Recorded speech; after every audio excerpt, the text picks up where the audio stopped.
안녕하세요. 딸 하나를 키우고 있는 30대 여자입니다. 거대한 슬픔은 무엇으로 치유될 수 있을까요? 제가 경험한 바로는 사랑입니다. 머리로는 이해가 되지 않지만 몸소 겪어보면 사랑만이 전부라는 것을 새삼 깨닫게 되더라고요. 저는 감사하게도 사랑이 넘치는 집에서 자랐습니다. 물질적인 면에서는 부하지도 어렵지도 않은 평범한 가정이었지만 부모님은 늘 가진 것에 만족하고 감사하며 없는 이들에게 베풀 줄 아는 분들이었습니다. 어렸을 때부터 그런 삶을 실천하신 부모님 덕에 저 역시 나눔의 가치를 자연스레 익히게 되었어요. 엄마, 저거 뭐야? 딸랑딸랑 종소리.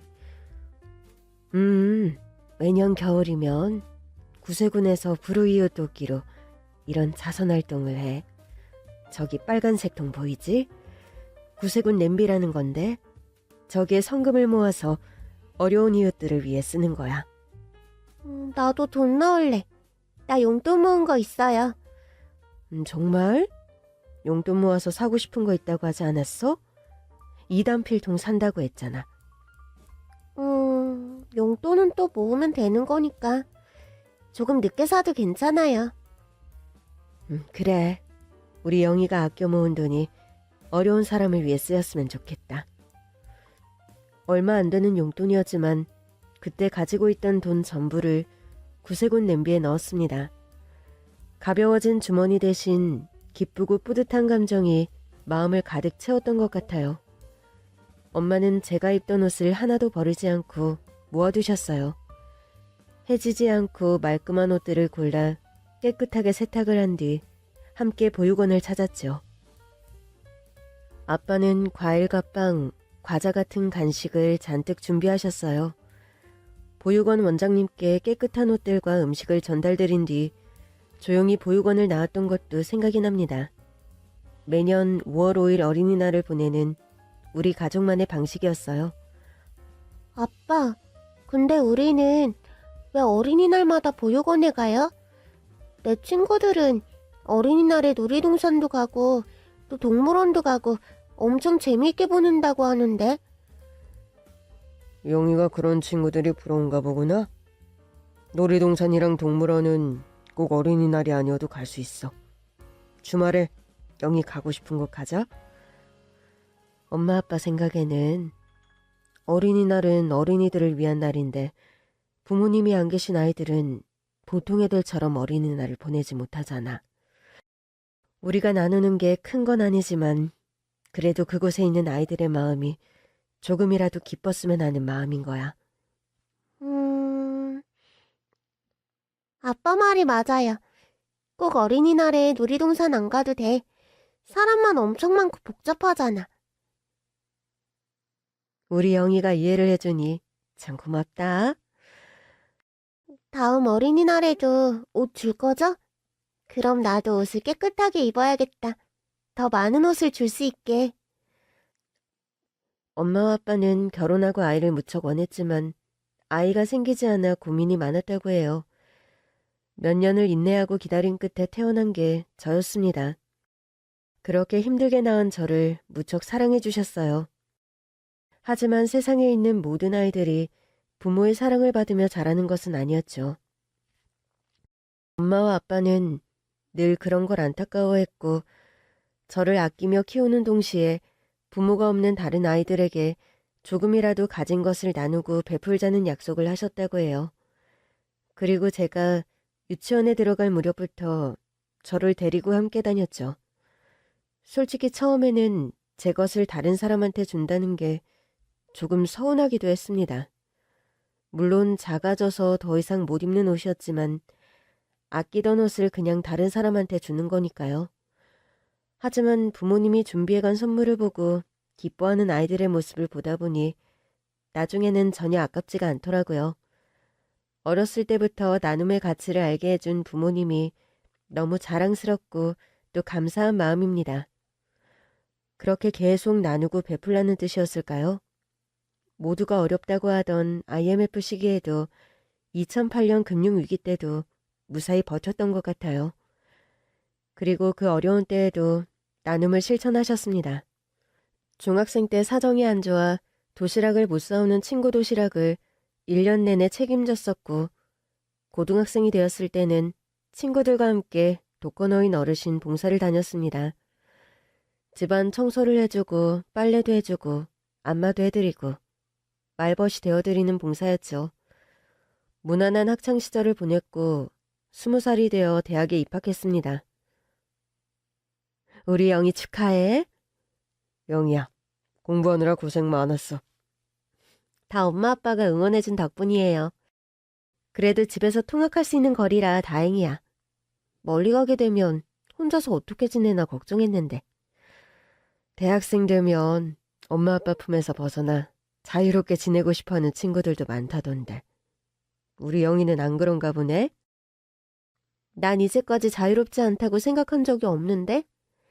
엄마 아빠는 늘 제 의견을 존중해주고 제가 하는 일을 응원해주셨잖아요. 공부하는 게 힘들기는 했지만 억압받거나 도피하고 싶다는 생각은 해본 적이 없는걸요? 그래. 생각해보면 우리 영희는 사춘기 때도 그렇고 무난하게 또 무탈하게 보냈지. 이 영희가 당신 닮아 유순하고 착해서 그런가? 당신도 닮고 나도 닮았죠. 아, 우리 딸이 우리 안 닮으면 누구를 닮았겠어? 내 눈에는 아직도 애기 같은데. 이제 20살이라니. 정말 다 컸네. 아무리 나이가 들어도 부모한테 자식은 항상 애기 같다고 하잖아요. 물론 이제 성인이고 알아서 잘할 거라고 믿지만 가끔 생각하면 영희 어릴 때 시간이 정말 빨리 지나간 것 같아. 저도 그렇게 느껴요. 초등학교 때는 빨리 어른이 되고 싶다고 생각했는데 어느새 20살이 됐잖아.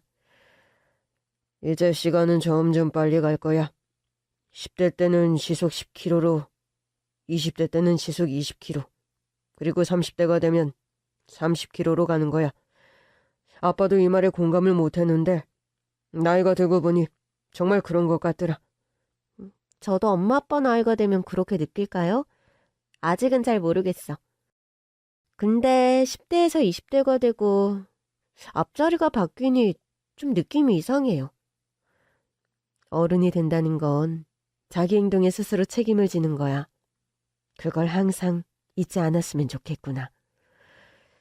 신입생이 되니 얼마나 할 게 많고 즐겁겠어요.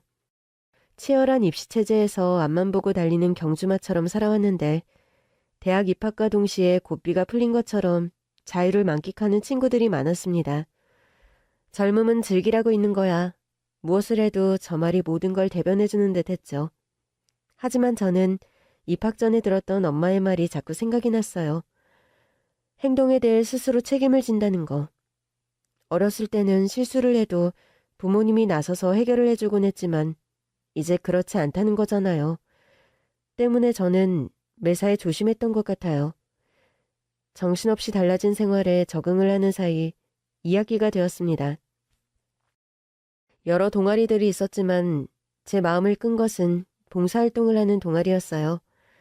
여름에는 농촌 봉사활동을 했고 겨울에는 연탄 나르기 봉사를 하고 이웃의 손길이 필요한 곳을 찾아가는 동아리였습니다. 1학년 2학기에 동아리에 들어갔고 그해 겨울 연탄 나르기 봉사를 했죠.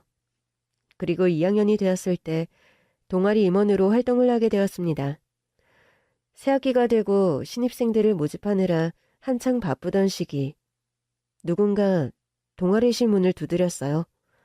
저 동아리 가입하고 싶어서 왔는데요. 어서 오세요.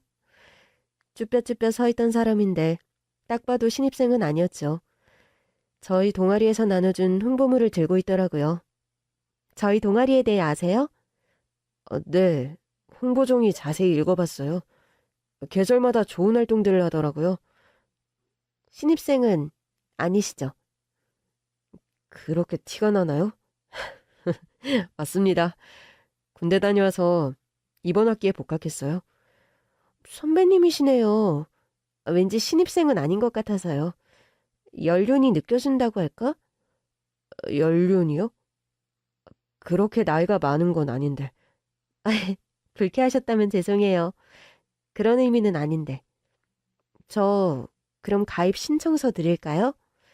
네, 주세요. 여기서 쓰고 갈게요. 모집 마감 다 되면 동아리 모임이 있나요? 맞아요. 3월에 전체 모임 갖고 올해 할 일들에 대해 다 같이 논의하는 시간이 있을 거예요. 그렇군요. 여기 신청서요. 그럼 연락 부탁드릴게요. 수고하세요. 감사합니다. 안녕히 가세요. 사실 저희 동아리는 그렇게 인기가 많은 편은 아니었어요. 밴드부라든지 어학 공부를 한다든지 정말 대학에 다양한 활동을 하는 동아리가 많잖아요. 더운 여름, 그리고 추운 겨울에 땀 흘려 봉사를 하는 게 쉬운 일은 아니니까요. 소수이긴 하지만 동아리에 모인 사람들은 보다 값지고 의미 있는 활동을 하고 싶다는 뜻이 확고했고 모두가 즐거운 마음으로 열심히 참여를 했습니다. 그리고 그해 여름, 작년과 마찬가지로 농촌 봉사활동을 가게 되었죠. 농촌 일손이 필요한 곳, 지방 지자체에서 대학생들 농촌 봉사활동 지원을 했거든요. 관련 지자체에 지원을 하고 일정이라든지 세부 활동을 세세히 논의하고 진행을 했습니다. 보통 4박 5일로 진행이 되었는데 저희 동아리뿐 아니라 여러 대학 학생들이 참여하는 거였죠.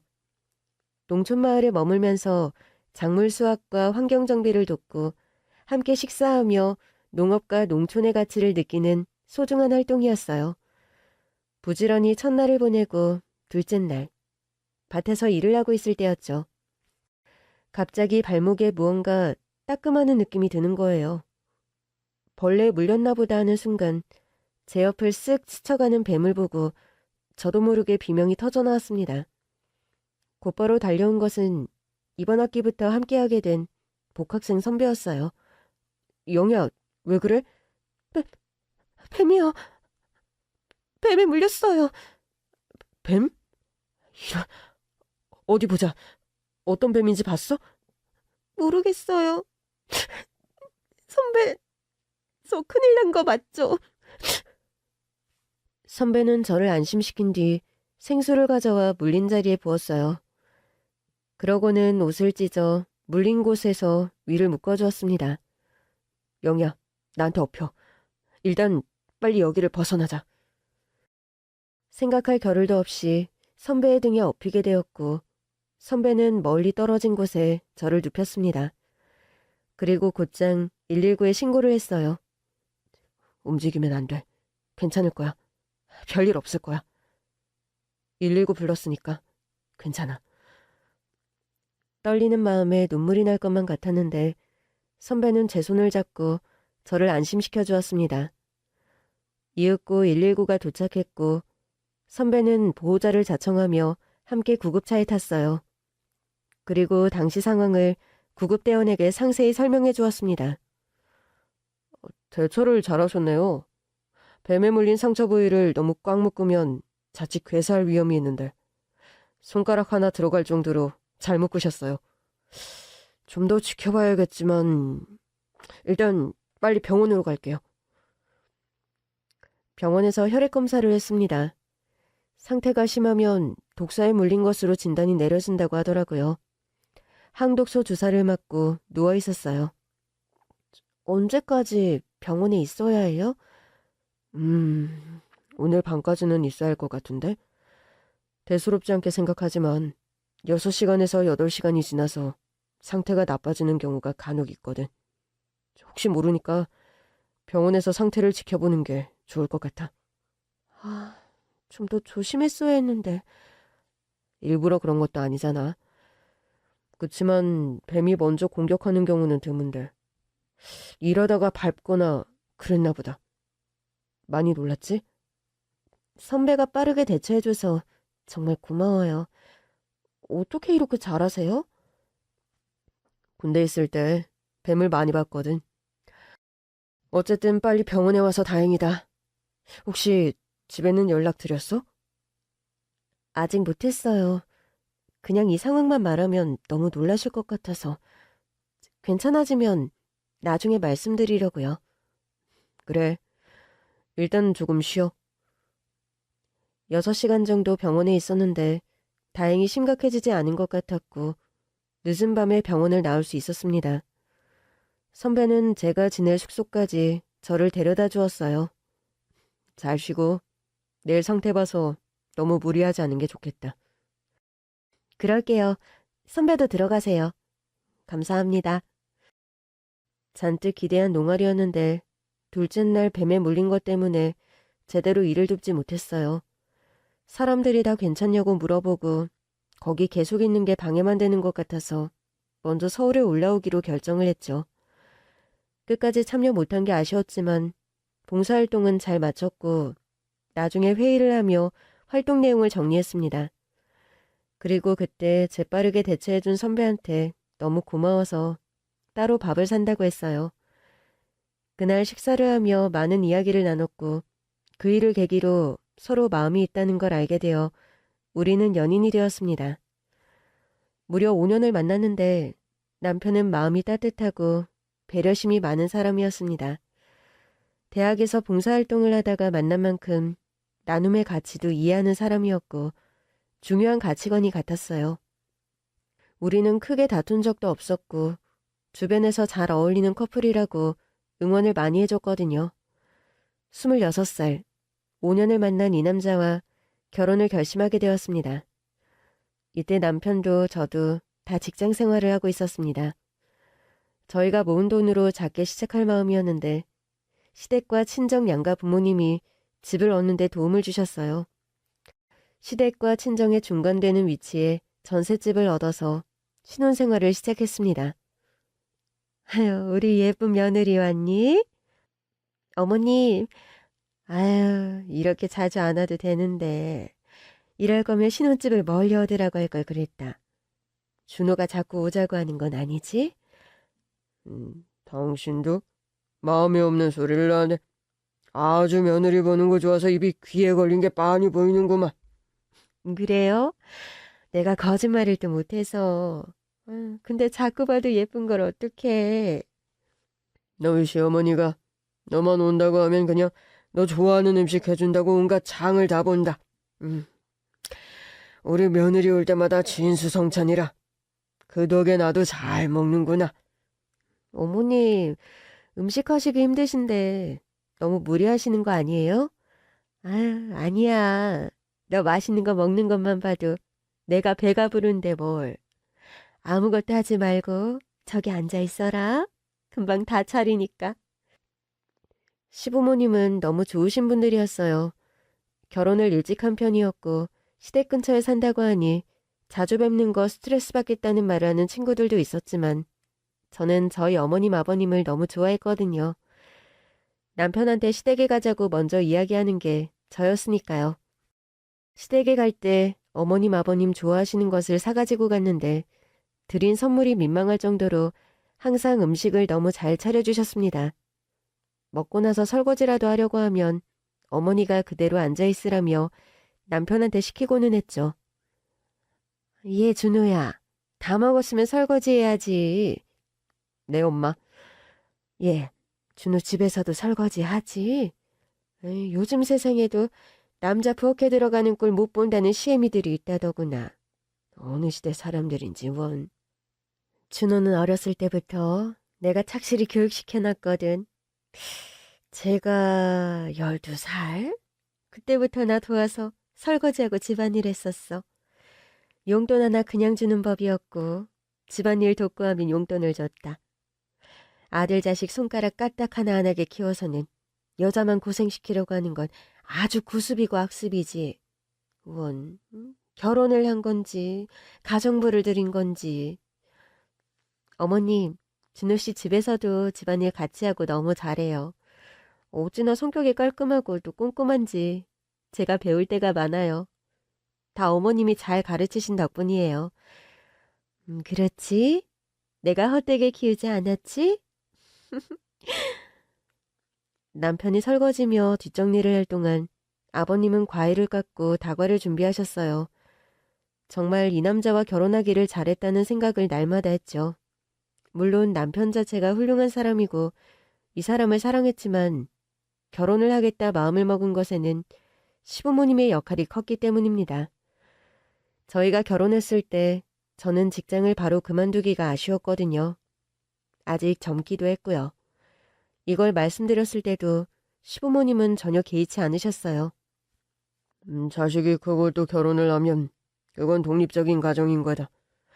아이를 하나를 낳든 둘을 낳든 또 안 낳겠다고 하든 그건 다 너희들이 상의해서 결정하면 될 일이야. 우리한테 물어본다거나 허락을 구할 것도 없다. 너희 시어머니나 나나 그런 것은 일절 신경 쓰고 싶지 않아. 사돈댁에서 우리 며느리를 어찌나 바르고 똑똑하게 키우셨는지. 새아기니가 능력이 있어서 좋은 직장 다니는 건데 너 하고 싶은 거 마음껏 해라. 사회에서 인정받는 거 중요하지 않니? 그게 남자한테만 중요한 것도 아니지. 대학까지 다 나왔는데 결혼하고 아기 가져서 곧장 회사 그만두고 경력 끊어지는 거 보면 나는 안타까워. 나한테 딸이 있다고 하면 어떤 마음일까 생각해보니 바로 이해가 되더라고. 이해해 주셔서 너무 감사합니다. 아버님, 어머님, 저희는 둘 다 아기를 너무 좋아해서요. 아기는 꼭 낳을 건데 그게 바로 당장은 아니라고 이야기를 했거든요. 신혼생활하면서 직장도 열심히 다니다가 한 2년 정도 뒤에 낳으면 좋겠다고 생각하고 있어요. 그래. 아버지 말씀대로 너희들이 상의해서 결정했음. 그걸로 됐다. 정말 저희 부부에게 일절 간섭이었고 늘 저희 뜻을 우선으로 존중해주며 저희를 대할 때 예의를 지키는 시부모님이었습니다. 저희 부모님도 시부모님이랑 기본적인 생각, 가치관, 성향이 비슷했거든요. 남편도 그래서 저희 집 가는 걸 좋아했어요. 엄마가 음식을 할 때 제가 돕고 또 같이 맛있게 먹은 뒤 뒷정리를 함께하고 남편은 저희 아빠와 대화가 잘 통해서 이야기를 정말 많이 나눴죠. 세상에 어쩜 저렇게 매번 할 이야기가 많다니? 수다쟁이들이야. 아빠가 내심 아들을 바랐던 거 아닐까? 아들로 생각하고 지내시는 것 같아. 그래, 만약 아들이 있다면 꼭 저런 모습일 거다. 사위 사랑은 장모라는데. 나도 우리 사위를 아끼지만 너희 아빠 하는 거 보면 사위 사랑은 장인어른이라니까. 그건 그렇고 우리 집에 오는 것만큼 시댁에도 가는 거 맞지? 당연하지. 엄마, 나 시부모님 너무 좋거든? 저 사람은 오히려 귀찮다고 하는데 내가 어머님 댁에 가자고 한다니까? 그리고 그렇게 시댁에 다녀오면 저 사람이 다음 달에는 처가댁에 가야 한다고 그렇게 먼저 챙겨서 말을 해. 정말 그것도 복이다, 복이야. 좋은 시부모님 만난 것도 복이고 김서방 같은 인품 좋은 사람 만나 알콩달콩 잘 사는 게 다 복이다. 그러니까 말이야. 결혼하길 정말 잘한 것 같아. 그래도 그 말은 네 아빠 들으면 은근 서운해한다. 너 20살 되고서도 우리 품 떠나기 싫다고 그랬는데. 엄마는 그게 언제적 이야기예요. 거의 10년 전이네. 너희 갈 때마다 사부인께서 음식을 엄청 준비하신다고 하는데 너무 자주 가면 힘드실라. 음식하는 게 보통 일도 아닌데. 그런가? 어머님 음식 솜씨가 너무 좋아서 내가 너무 자주 갔나 보다. 엄마 말 듣고 보니 자제해야겠어요. 딸만 키운 저희 집에서는 남편을 아들처럼, 그리고 남자 형제만 키운 시댁에서는 저를 딸처럼 여기며 예뻐해 주셨고, 엄마의 말대로 세상 온갖 복은 내가 다 받아 누리고 있다는 생각이 들었습니다. 결혼하고 2년 뒤 아이를 낳을 생각이었는데 임신 또한 무척 순조로웠어요. 2년 뒤에 아기를 갖게 됐고 저는 직장을 쉬게 되었죠. 육아용품이며 몸에 좋다는 거 시댁과 친정에서 넘치게 챙겨주셔서 정말 감사한 마음이었습니다. 아기가 태어나면 양가 할머니 할아버지 사랑을 얼마나 받을까. 또 남편과 저를 닮은 아기이니 얼마나 예쁠까. 하루하루를 기대하는 마음으로 지냈고 10달이 지나 정말 천사 같은 딸이 태어났습니다. 축하한다. 너무 고생 많았어. 몸조리 잘하고 몸 풀고 너 괜찮아지면 천천히 보자. 감사합니다, 어머님. 아버님, 어머님도 아기 보고 싶은 마음이 한가득이었을 텐데 제가 몸 회복하기를 기다려주셨어요. 친정엄마는 제가 조리원에서 나온 뒤 집에 와서 반찬도 해주시고 이것저것 챙겨주셨거든요. 못내 친정엄마만 먼저 오고 어머님이 못 오시는 것 같아 죄송한 마음이었는데 친정엄마니까 그게 당연하다고 말씀을 해주시더라고요. 아기 100일이 지나고 처음 시댁에서 아기를 보러 오셨는데 어머님 아버님 눈에서 정말 꿀이 뚝뚝 떨어지는 것 같았습니다. 아, 지민아, 우리 지민이 어쩜 이렇게 예쁠까? 엄마 닮아서 이렇게 예쁘구나. 여보, 우리가 본 아기들 중에서 제일 예쁘지 않아요? 당연히 제일 예쁘지. 근데 그게 다른 애기들이랑 비할 게 아니지. 아, 우리 손녀딸인데 우리 눈에 최고로 예쁜 게 당연한 거 아니겠어? 아유, 그런가? 아니, 객관적으로 봐도 내가 본 아기들 중에 단연 예쁜데 하늘에서 천사가 내려온 것 같아요. 이 아가야, 애기 밤중에 깨고 그래서 잠 많이 부족하지? 한창 힘들 때다. 지민아, 잘 먹고 쑥쑥 커서 통잠도 자고 엄마 편하게 해줘야지. 아기들이 다 그렇죠. 그리고 돌되기 전에 통잠 잔다고 하니까 얼른 컸으면 하다가도 이 꼬물이가 금방 자라는 거 생각하면 또 벌써 아쉬운 마음이에요. 우리 딸은 가족 모두의 사랑을 듬뿍 받으며 자랐습니다. 저는 아기가 3살까지 회사를 쉬었고 4살이 되었을 때 어린이집에 보낸 뒤 복직을 했습니다. 우리 딸은 고맙게도 어린이집에 적응을 무척 잘했어요. 선생님과 친구들이 너무 좋은지 어린이집 가는 것을 좋아하더라고요. 정말 시간이 금방 지나갔고 아이는 6살이 되어 유치원에 입학을 했습니다. 유치원을 여러 곳 두고 고민을 했는데 도시에서 자라는 아이가 자연을 경험하며 자라면 좋을 것 같아서 숲 체험을 많이 하는 유치원을 보내기로 결정을 했습니다. 다른 유치원보다 조금 비싼 편이었지만 다양한 활동이 많아서 그게 아이에게 도움이 될 것 같더라고요. 활동적이었던 아이는 새로 들어가게 된 유치원도 무척 좋아했습니다. 여보, 우리 지민이 내일 체험학습 간대. 날씨도 너무 좋은데 마음껏 뛰어놀았으면 좋겠다. 그러게. 그 유치원 보내기를 잘한 것 같아. 자연을 경험하고 자연의 소중함을 아는 아이로 자랐으면 좋겠어.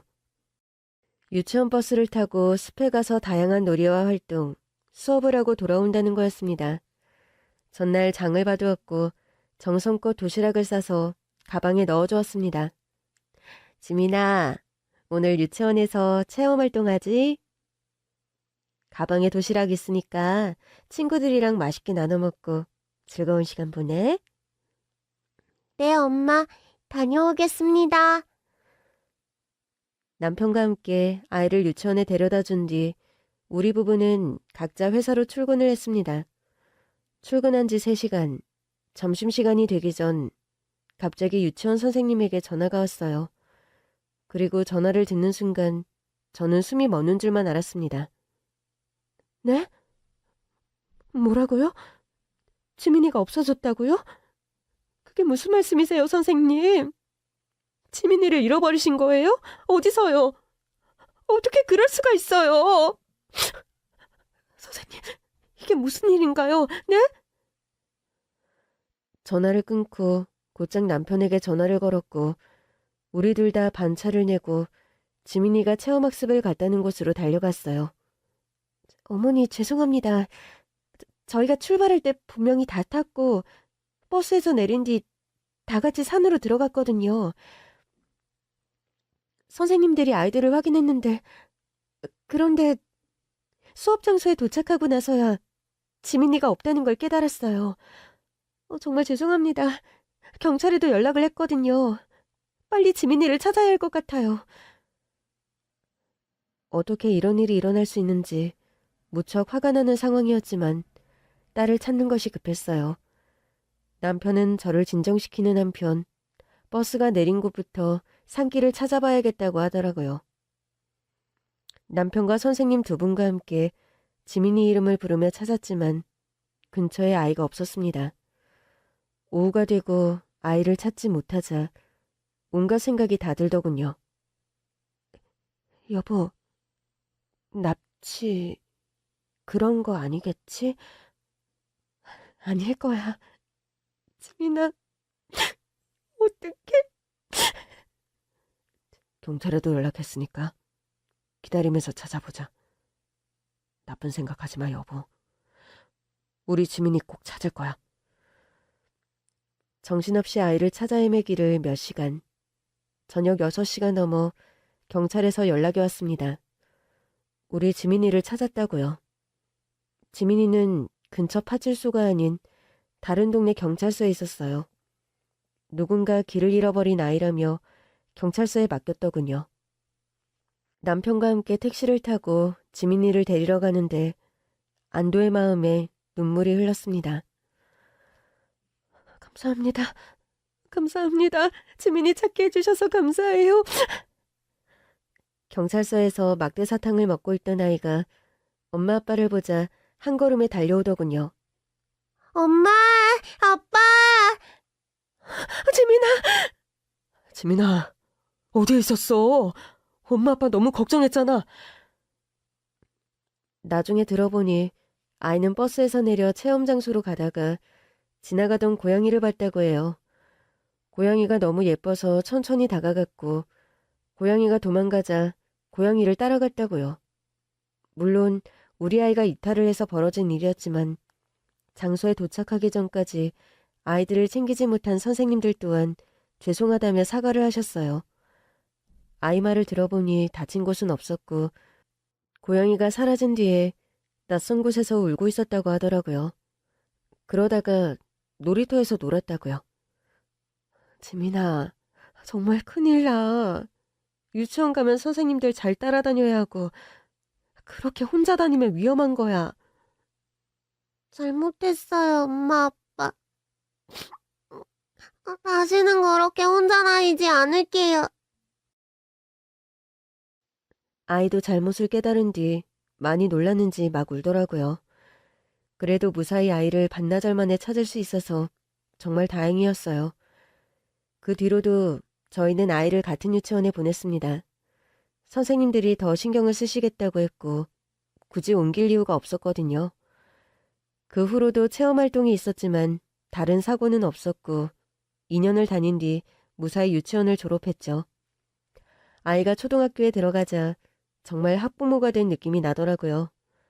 초등학교는 시댁 근처여서 아이 학교가 끝나면 어머님이 딸을 하교시킨 뒤 집에서 봐주셨습니다.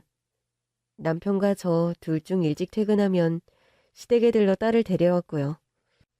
어머님, 저 왔어요. 지민아, 엄마 왔다. 지민 엄마 왔니? 오늘도 일하느라 고생 많았다. 어머님이 고생 많으셨죠. 지민이 집에 와서 간식도 먹고 숙제하고 여태 잘 놀았어. 어찌나 집에서도 얌전한지 우리 지민이는 손이 안 가는 애야. 하루에 몇 시간이지만 초등학교 아이를 돌보는 게 쉬운 일은 아니었을 텐데 어머님은 흔쾌히 아이를 봐주셨고 늘 좋은 것을 먹이며 케어해 주셨어요. 감사한 마음에 어머님께 매달 용돈을 드렸습니다. 그 무렵 남편도 저도 직장에서의 일이 바빴고 특히나 남편은 승진을 앞두고 중요한 프로젝트를 맡고 있었죠. 그러나 끔찍한 비극이 우리 가족을 덮친 것은 아이가 9살이 되던 해였습니다. 그날 오후 어김없이 회사 일에 열중하고 있었는데 어머님으로부터 전화가 걸려왔어요. 전화를 받았는데 핸드폰 너머로 어머님의 흐느끼는 소리가 들렸고 저는 그때 무언가 잘못되었다는 걸 느꼈죠. 지민이가, 우리 지민이가. 그날 어머님은 하교한 아이를 데리고 집에 왔다고 합니다. 집에서 간식을 먹은 뒤 아이가 놀이터에서 놀고 싶다고 했대요. 아파트 단지 내에 놀이터가 있었기에 어머님은 아이를 챙겨 놀이터로 향했습니다. 아이가 하교 후 어머님 집에서 지낸 지가 1년이 넘었고 그 아파트에 학교 친구들도 많았거든요. 그냥 여느 때와 다름없이 단지에 사는 아이들이 놀이터에서 노는 그런 평범한 오후였는데 끔찍한 사건이 일어났어요. 단지 내를 지나던 차가 갑자기 속도를 내며 아이들이 놀고 있는 놀이터로 돌진을 했고 그대로 쪼그려 앉아있던 아이들을 치었습니다. 우리 딸을 비롯해 사고를 당한 아이들 모두가 함께 병원으로 옮겨졌는데 제가 병원에 도착하기 전 우리 지민이는 그만 너무나 어린 그 나이에 세상을 떠나고 말았습니다. 정말 세상이 하루아침에 지옥이 되었습니다. 눈을 떠도 눈을 감아도 딸의 모습이 어른거렸고 밥도 제대로 먹지 못하고 잠을 잘 수가 없었어요. 사고를 낸 사람은 고령의 운전자였는데 처음에 급발진을 주장했지만 알고 보니 브레이크와 엑셀을 헷갈렸다고 하더군요. 저는 그 일로 회사를 휴직했습니다. 도저히 제정신으로 일생을 살 수가 없었어요. 지민이가 떠난 날 어머님은 저와 남편 앞에서 무릎을 꿇으셨어요. 내가 잘못했다. 내가 죄인이다. 미안하다. 내가 갔어야 했는데 내가 우리 손녀를 못 구하고 내가 어머님 엄마 일어나세요. 어머님의 잘못이 아니었지만 어머님은 그 자리에서 딸을 구하지 못했다는 죄책감에 괴로워하셨습니다. 바로 몇 걸음 떨어진 벤치에 앉아 계셨고 중간중간 딸을 계속 살펴보셨다는데 늘 그러던 것처럼 또래 아이들과 노는 것을 보고 계셨는데 사고가 너무 순식간에 일어나 버렸습니다. 그리고 그 운전자는 고령이라는 이유로 형량도 적게 나왔죠. 인생을 살며 그렇게 원망이 마음을 가득 채운 것은 처음이었던 것 같아요. 남편과 서로를 위로하며 또 사무치게 딸을 그리워하며 1년을 버텼습니다. 살아있지만 사는 게 아닌 것 같았어요. 1년이 지나 아이의 기일이 되었고 온 가족과 함께 아이가 잠들어 있는 곳을 찾았는데 사진 속 우리 딸은 환하게 미소를 짓고 있더군요. 지민아, 엄마 왔어. 오늘 지민이가 떠난 날인데 우리 지민이 보고 싶어서 엄마, 아빠, 할머니, 할아버지 다 오셨어. 우리 지민이 하늘에서도 잘 지내고 있지? 아픔이 없는 곳에서 우리 지민이 마음껏 뛰어놀고 있을 거라고 그렇게 믿어. 지민아, 할미가 오늘까지도 우리 지민이 생각해. 지민아, 거기서는 아프지 말고 잘 지내야 해. 그리 멀지 않을 때 할미가 지민이한테 갈게. 할미가 가서 우리 지민이 지켜줄 거야. 1년 반이 지난 어느 저녁, 남편과 저녁을 먹었는데 남편이 조심스레 이야기를 하더라고요. 아직 이룬 건진 모르지만 우리가 계속 이렇게 슬퍼만 하면서 지내는 건 지민이가 바라지 않을 것 같아. 그게 무슨 말이야? 우리 착한 지민이, 하늘의 천사가 부족해서 일찍 데려간 지민이, 우리가 지민이한테 줄 사랑이 많은데, 엄마 아빠가 해줄 게 너무 많은데 그 사랑을 다 못 받고 떠났잖아. 그냥 이렇게 슬퍼만 하고 원망만 하면서 살기보다는 도움이 필요하고 사랑이 필요한 곳에 우리 마음을 나누면 어떨까? 그런 생각을 했어. 남편이 제안을 한 것은 고아원에 자원봉사를 하러 가자는 이야기였습니다. 그리고 아주 오래전 부모님과 함께 보육원 고아원을 찾았던 기억이 떠올랐어요. 초등학교 때까지 내내 매년 어린이날 보육원에 찾았었는데 중학생이 되고 바빠지며 또 더 이상 어린이가 아니게 된 날부터 보육원에를 가지 않았던 것 같아요. 그 어릴 때 보육원에 갔을 때 기뻐하고 행복해하던 아이들의 모습이 떠올랐고 남편과 함께 자원봉사를 다니기로 결정을 했습니다. 어차피 우리 딸이 떠난 뒤 주말에도 거의 집에만 있었거든요. 남편의 말처럼 우리가 마음에 슬픔, 원망만 가득한 채 사는 것은 지민이가 원하지 않을 거라는 생각이 들었거든요. 주말마다 고아원 자원봉사를 다녔는데 한 곳만 가는 게 아닌 여러 곳을 돌면서 다녔습니다. 우리 지민이 또래 아이들, 또 그보다 어린 아이들과 함께 시간을 보내는데 사랑을 나눠준다고 생각을 했지만 봉사를 하며 저와 제 남편이 그 아이들에게 사랑을 받는다는 것을 깨달았습니다. 그리고 자원봉사를 다닌 지 1년이 되었을 때 남편과 저는 고아원에서 아이를 입양하기로 결정을 했어요. 특별히 어린 아기를 생각한 건 아니었습니다. 아이들이 하나같이 다 예뻤는데 그런 아이들이 하염없이 부모를 기다리고 또 가족의 사랑을 모른 채 지내는 게 안타까운 마음이었거든요.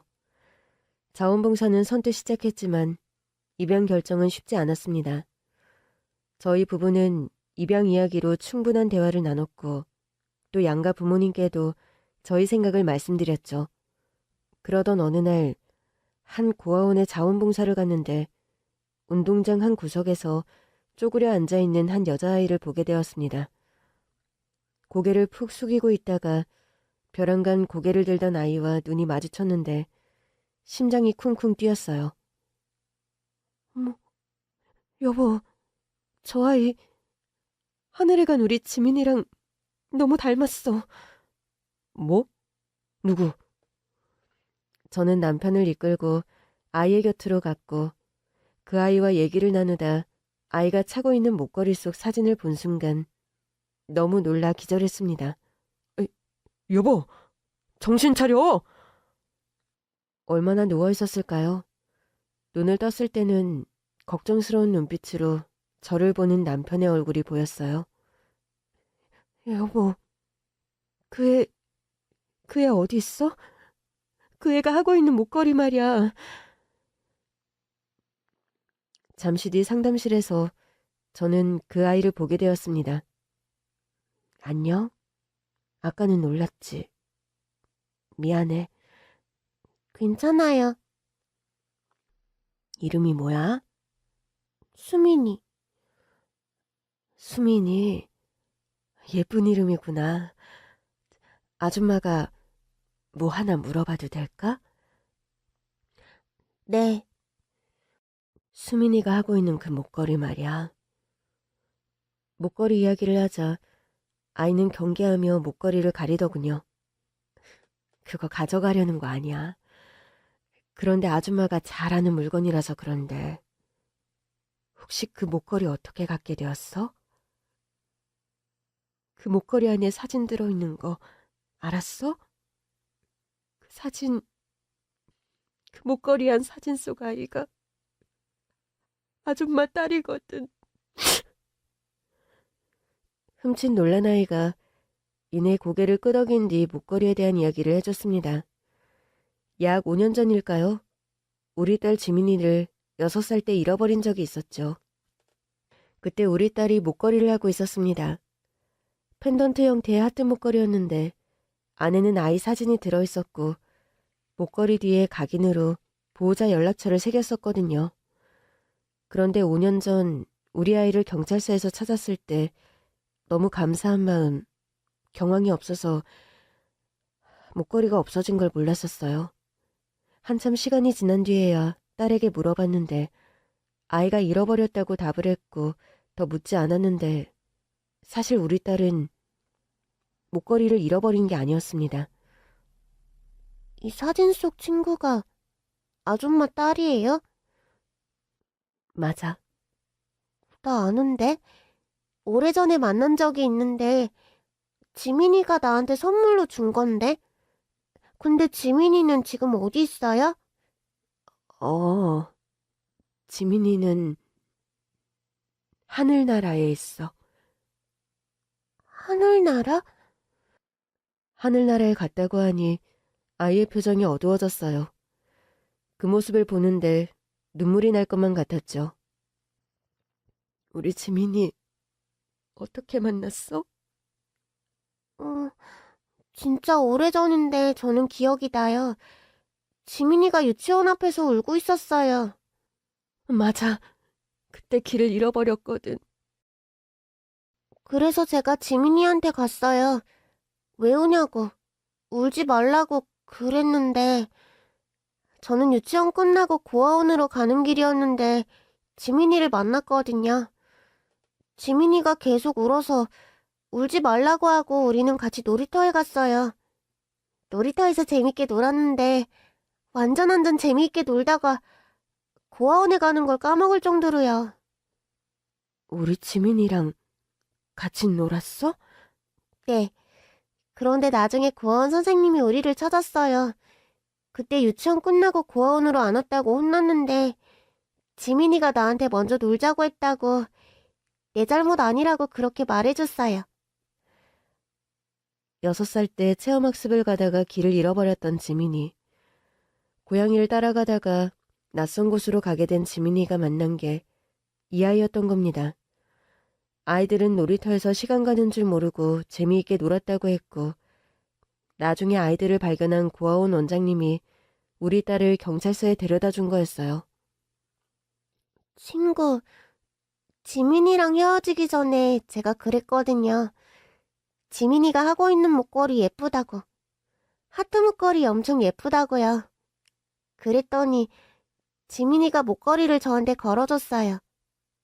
가져도 돼? 주는 거야?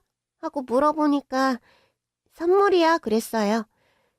그래서 그날부터 목걸이를 한 번도 안 빼고 있었는데 안에 있는 사진도 봤어요.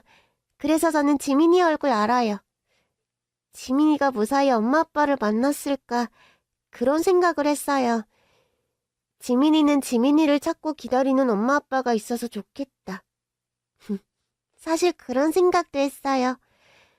이 목걸이를 가지고 있으면 언젠가 지민이를 다시 만날 수도 있다고 생각했는데. 그랬구나. 고마워. 정말 고마워.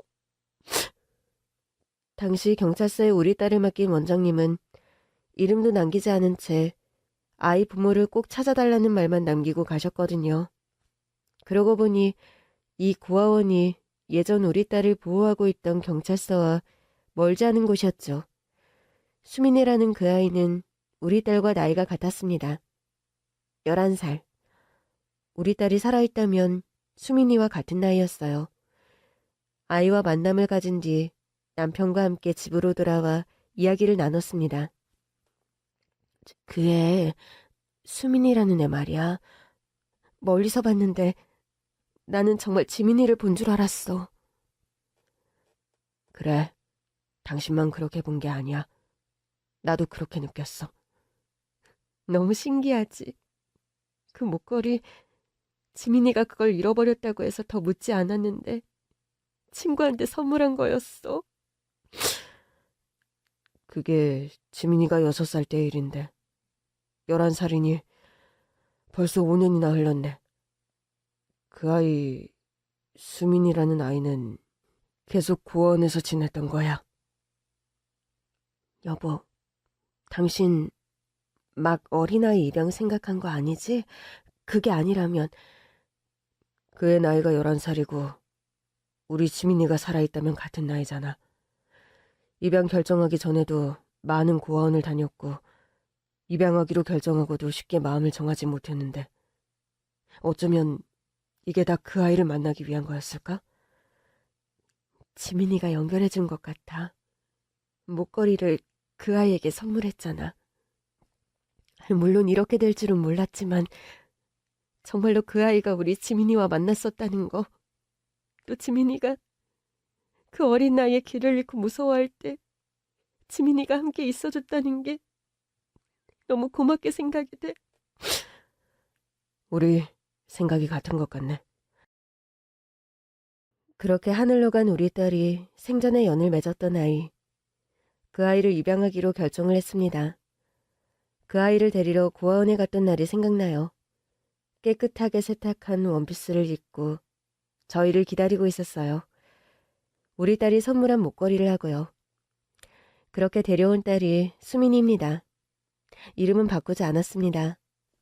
신기하게도 지민, 수민, 꼭 자매 같은 이름이었거든요. 아이를 데려오기 전 아이방을 꾸미고 학용품과 옷 여러 가지를 다 준비했는데 우리 집에 온 아이가 방을 보고 눈물을 흘렸던 게 기억이 납니다. 아주 어린아이도 아닌 11살이었고 사실 그 나이 여자아이들은 감수성이 예민해질 시기인데 수민이는 새로운 생활에 적응을 잘해주었어요. 한 달 뒤 양가 부모님들께도 수민이를 소개했죠. 떠난 우리 지민이와 닮은 모습에 부모님들 모두가 너무 놀라하셨습니다. 그렇게 우리는 가족이 되었습니다. 수민이를 우리 딸로 받아들였다고 해서 지민이가 우리 마음을 떠난 것은 아니었습니다. 떠난 아이는 늘 부모의 마음에 살아있으니까요. 지민이에 대한 사랑과 그리움은 그대로, 그리고 수민이에 대한 사랑을 키워가며 지냈습니다. 그리고 이 글을 쓰는 지금 우리 딸 수민이는 중학생이 되었습니다. 학교에서도 티 없이 맑은 모습으로 또 친구들과 잘 어울리는 딸입니다. 학교 갔다가 돌아오면 늘 엄마와 아빠에게 학교에서 있었던 일을 이야기하기 좋아하는 아이입니다. 지민이를 보내고 수민이를 데려오기 전까지 우리 부부는 암흑 속에 있었어요. 절망과 원망에 둘러싸인 채 왜 우리 딸이, 왜 우리가 이런 일을 겪어야 하는지 수없이 질문을 했지만 돌아오는 답은 없었죠. 고아원 자원봉사를 시작하고 또 수민이가 우리 딸이 되어 살아가는 지금에야 그 해답을 얻은 것 같습니다. 사랑만이 모든 것을 감내하고 사랑만이 우리를 살아가게 한다는 것을. 그리고 우리 딸에게도 우리 부부가 살면서 느낀 나눔의 가치를 가르치며 선하고 바른 아이로 잘 키우고자 다짐을 합니다.